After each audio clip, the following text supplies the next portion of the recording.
Hey friends, Cami here with the Fresno County Historical Society, where we are making history every day at our Valley History. I am so thankful to be out here at the Shinzen Friendship Gardens with my friend Roger, who is going to be telling us all about the Shinzen Gardens, the cultural history, significance, heritage, and I mean, what a beautiful day for us to be out here. Thank you so much, Roger. Oh, you're welcome. How are you? It's a little windy. Sorry for the mess that the wind has created. It's still beautiful. So, tell us a little bit about the gardens. Well, how did they get started? The area that we're in right now is called the ume grove. The ume is a Japanese flowering plum. Botanically, it's an apricot. So these trees, they've already lost their fruit, but it's the first tree to flower for us. So if you come in January, the blossoms will be there. And they're beautiful to the point where people think they're cherry blossoms.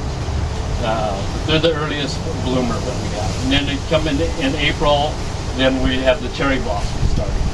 And it's like every month, I was telling you, every month it changes. And so if you like color. To me, the true Japanese gardens in Japan, the historical gardens, they don't use a lot of color. It's all shades of green and textures of green. But Westerners, we like color. So that's why most people's favorite seasons here are spring and fall. But even in the fall, it's a beautiful area because the maple trees are bringing out their color. It's just, there's always something really nice. And you can hear a little bit, except for the wind, but you can hear the trickle of the stream. And that's what this is. Japanese garden is supposed to be serene, kind of a contemplative. That's what makes, I think, the Japanese garden special, for Fresno especially. Because we got plenty of playgrounds and areas to play volleyball and roughhouse.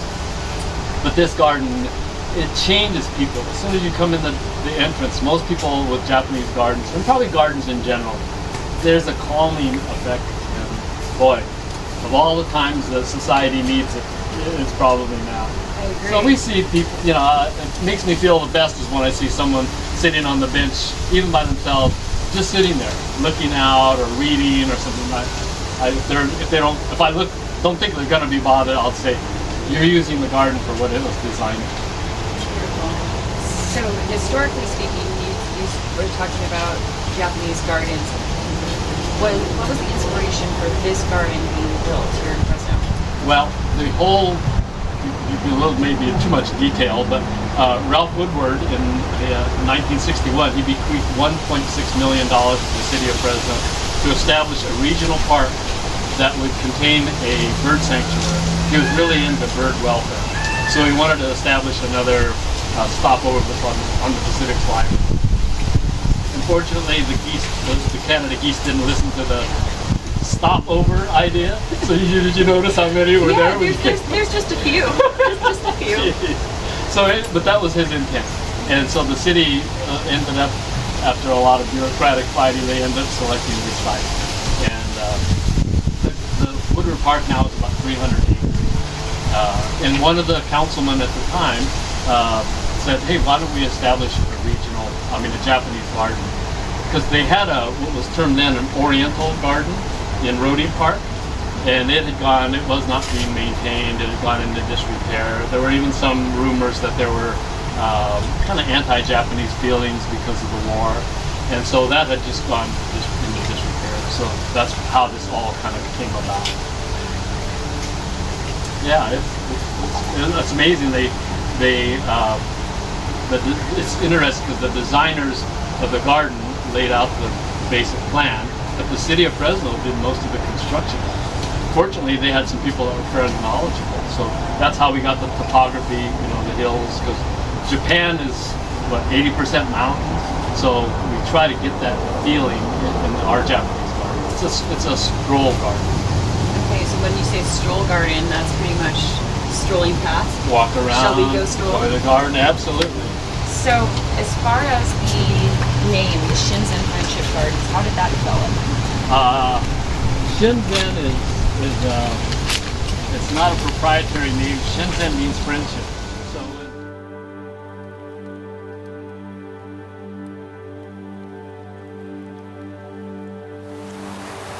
And the maintenance of this, you were telling me earlier, it's strictly all volunteers. Is that correct? Yes, except for the real heavy stuff. I mean, the city does the mowing and the blowing,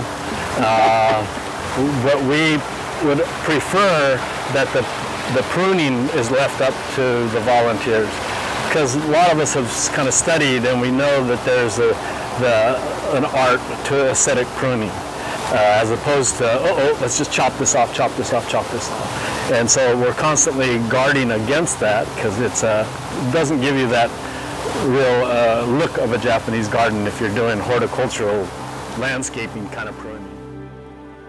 Yeah, these are official mascots. I've never seen it. This one, I think, had to have been brought in here. Because it's so he big. knows. Oh, yeah. Do you see this? He knows. This is a little shy.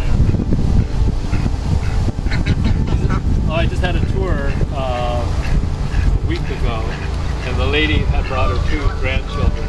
We got all done, and I asked the grandchildren, I said, what was your favorite part of the whole garden? They said, feeding the ducks and feeding the koi. So yeah, forget all this stuff we're working on. They just put the animals.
Taking the time out of your day Oh to, my gosh, I appreciate what you're doing. Yes. This has been a phenomenal experience. I'm Absolutely. glad you liked it.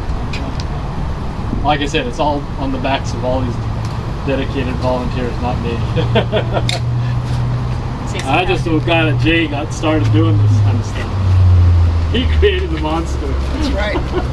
That's right. Every good story's got one. I guess so. Well, friends, we're ending up at Shinzen Gardens with Jay and Roger. This has been an amazing experience. If you haven't been here, you need to come back. And if you have been here, you need to come back again anything. Volunteer information is on their website. It's also going to be posted with this video. And you need to support local. Our cultural heritage here in the Valley is something that we should cherish and value. And this is definitely a huge piece of our cultural heritage. So thank you. You're I welcome. appreciate your time so And the much. visitors come back every couple of months if you're a local person, because it changes. The appearance changes. And it's just mind blowing. All right, bye, friends. Thank you, Jay.